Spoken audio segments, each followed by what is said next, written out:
Welcome to Art with Mrs. Cap, where we are going on a journey through the world of art and the many histories and cultures that influence it.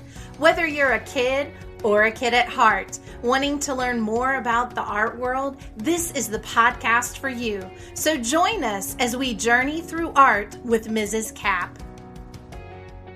What a smile. A smile that has puzzled people for centuries. The smile that makes people wonder, whose smile is it? Is it the smile of the master? Is it the smile of his subject? What is behind that smile? We're talking about the Mona Lisa, one of the most famous works of art in probably all of our history, one of the most recognizable works of art.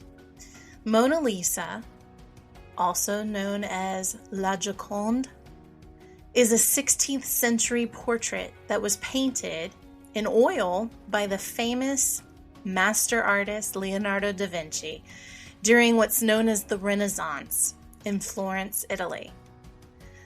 People see her smile and they think it's mysterious. It's been studied, copied, and still remains one of the most famous works of art.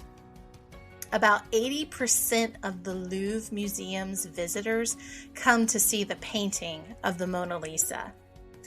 When I was a kid, I went multiple times and saw this. And every time I did, there was a huge line. People were rushing past other wonderful works of art, rushing to see the Mona Lisa. And there was just a long line around that work of art. And the first time I saw it, it was in a room with a bunch of other works of art, and people were just crowded around with cameras, and you could barely get to it to catch a glimpse of it. And then when I had gone back, they had put her in her own little section away from everything else in a glass box and so forth. But it's just one of those works of art that for whatever reason has remained the most famous work of art in art history. The government of France owns it, and it is on display at the Louvre Museum in Paris under the title Portrait of Lisa Gherardini, wife of Francesco Giocondo. Whatever the name was of the person who sat for this portrait, it still remains one of the most famous works of art, if not the most famous work of art in the world.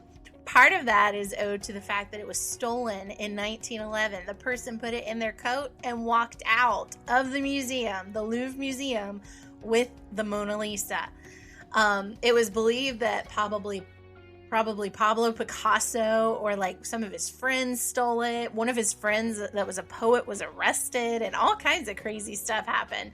And then 2 years later, it was found out it was a man from Italy who stole it because he believed that it belonged in Italy, the land of Leonardo da Vinci, and that it was being held captive by the French and all kinds of stuff. So anyway, he was found out because he got tired of waiting for being able to give it to a museum, and he decided to try and sell it in Florence. And that's when they found out who stole the Mona Lisa after 2 years of it being missing. And partly that is believed to be one of the contributors to making it even more so famous than it already was.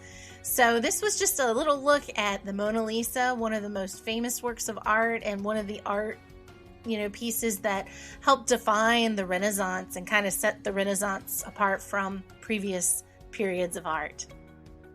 We hope you enjoyed today's podcast. Be sure to subscribe and check out more episodes as we travel through the world of art and art history to have a better understanding of our own ties to the culture and history of humanity.